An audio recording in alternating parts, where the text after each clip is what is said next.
Eldorga qanday ajoyib pas, Eldor. Gol!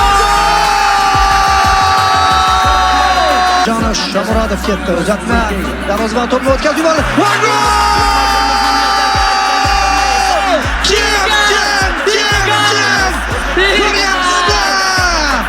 Va biz faqatgina Sidirovni topmaymiz.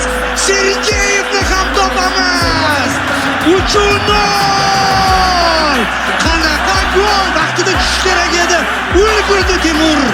Qoyil to'pga birinchi teginishida-yoq Igor Sergeyev o'z hisobiga gol taqdim etib, O'zbekiston Respublikasi Prezidenti Shavkat Mirziyoyev amalga oshishiga sababchi bo'lishdi. Biz orzu qildik.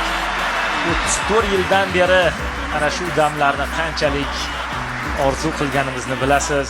Bu yigitlarga, ularning ota-onalariga, ularning ustozlariga kattadan katta rahmatlar aytib qolamiz. Butun stadion olqishlamoqda. Butun stadion mushaklar otilishi boshlandi.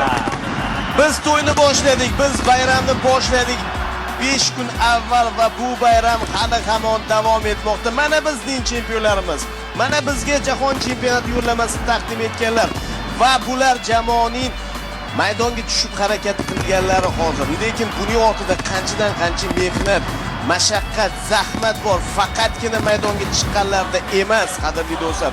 Juda ko'pchilikda va buning uchun mana shu o'zbek futbol ommasiga jahon chempionati deb nomlangan orzu yetkazganlar uchun barchaga rahmat aytib qolamiz.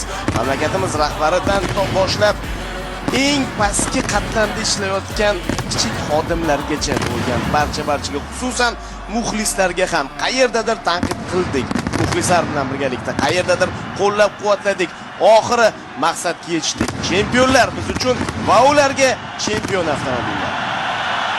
Albatta birinchi navbatda yurtboshimizga katta rahmat aytib qolgan bo'lardim.